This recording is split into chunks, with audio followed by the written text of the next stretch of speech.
Hello everyone, स्वागत है सभी का आपके अपने यूट्यूब चैनल सुगम एजुकेशन क्लासेस पर। दोस्तों, आज हम रणथंभौर और जालोर के चौहानों से संबंधित महत्वपूर्ण क्वेश्चनों को करने वाले हैं। आज का हमारा पहला क्वेश्चन है, चौहान की रणथंभौर शाखा का संस्थापक कौन था? चौहानों की रणथंभौर शाखा का संस्थापक गोविंदराज था, जिसने 1194 में रणथंभौर शाखा की स्थापना की थी। गोविंदराज पृथ्वीराज चौहान के पुत्र थे। अगला क्वेश्चन है, किस चौहान शासक को इल्तुतमिश ने दिल्ली बुलाकर धोखे से मरवा दिया? वीर नारायण को। वीर नारायण को इल्तुतमिश ने दिल्ली बुलाकर धोखे से मरवा दिया था। हमीरदेव चौहान के साथ पहली बार जलालुद्दीन खिलजी का युद्ध कब हुआ? 1290 में। रणथंभौर दुर्ग की कुंजी किसे कहा जाता है? रणथंभौर दुर्ग की कुंजी झाइन दुर्ग को कहा जाता है। नेक्स्ट क्वेश्चन है, ऐसे 10 दुर्गों को मैं मुसलमान के एक बाल के बराबर महत्व नहीं देता, जलालुद्दीन खिलजी ने किस दुर्ग के बारे में कहा? जलालुद्दीन खिलजी ने यह रणथंभौर दुर्ग के बारे में कहा था। 1290 में जलालुद्दीन के साथ युद्ध करने वाला हमीरदेव चौहान का सेनापति कौन था? गुरुदास सैनी। रणथंभौर का वह कौन सा शासक था जिसने जलालुद्दीन खिलजी को हराया पर 1301 में अलाउद्दीन खिलजी से हार गया? वह चौहान शासक था हमीरदेव चौहान। हमीर ने अलाउद्दीन खिलजी के किस विद्रोही सेनापति को शरण दी? मोहम्मद शाह को। रणथंभौर का युद्ध कब हुआ? 1301 ईस्वी में। रणथंभौर आक्रमण के दौरान अलाउद्दीन खिलजी का कौन सा सेनापति मारा गया? रणथंभौर आक्रमण के दौरान अलाउद्दीन खिलजी का सेनापति नुसरत खां मारा गया था। रणथंभौर की विजय के उपरांत अलाउद्दीन खिलजी ने इस दुर्ग को किसे सौंपा? अलाउद्दीन खिलजी ने रणथंभौर दुर्ग को उलुग खां को सौंप दिया था।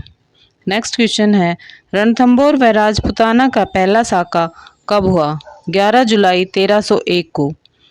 रणथंभौर का जौहर किस रानी के नेतृत्व में हुआ? रानी रंगदेवी के नेतृत्व में। हमीर ने 32 खंभों की छतरी किसकी याद में बनवाई थी? जैत्र सिंह। हमीर ने 32 खंभों की छतरी अपने पिता जैत्र सिंह की याद में बनवाई थी। हमीर का दरबारी विद्वान कौन था? बीजादित्य। हमीरदेव चौहान के साथ विश्वासघात करने वाला व्यक्ति कौन था? रणमाल और रतिपाल। हमीर महाकाव्य की रचना किसने की?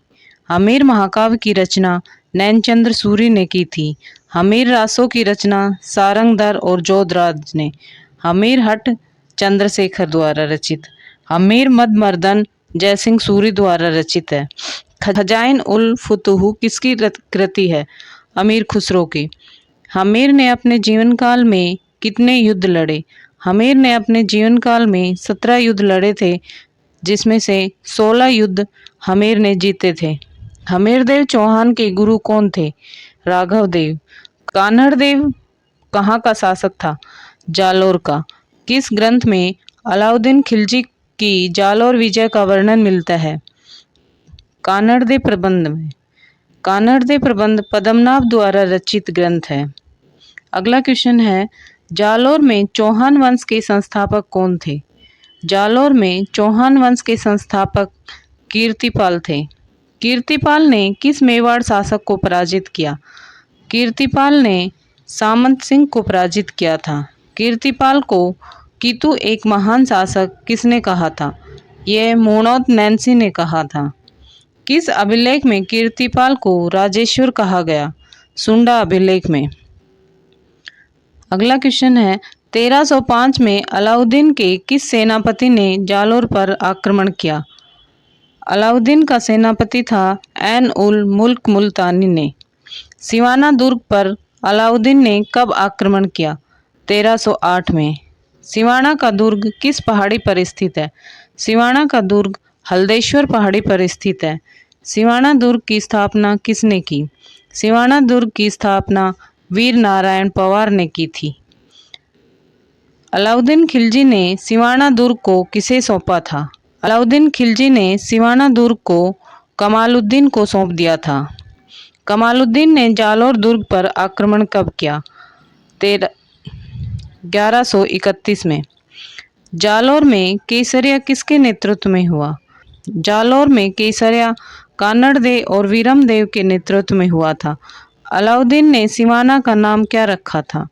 अलाउद्दीन ने सिवाना का नाम खैराबाद रख दिया था। नेक्स्ट क्वेश्चन है, जालौर युद्ध के समय किसने विश्वासघात किया? जालौर युद्ध के समय दया बीका ने विश्वासघात किया। अगला क्वेश्चन है, जालौर में किसके नेतृत्व में जौहर हुआ? जैतल देव के नेतृत्व में। कानड़देव प्रबंध और वीरमदेव सोनगरा रिबात किसकी रचना है? ये दोनों रचनाएं पद्मनाभ की हैं। अलाउद्दीन ने जालौर का नाम क्या रख दिया था? अलाउद्दीन ने जालौर का नाम जलालाबाद कर दिया था।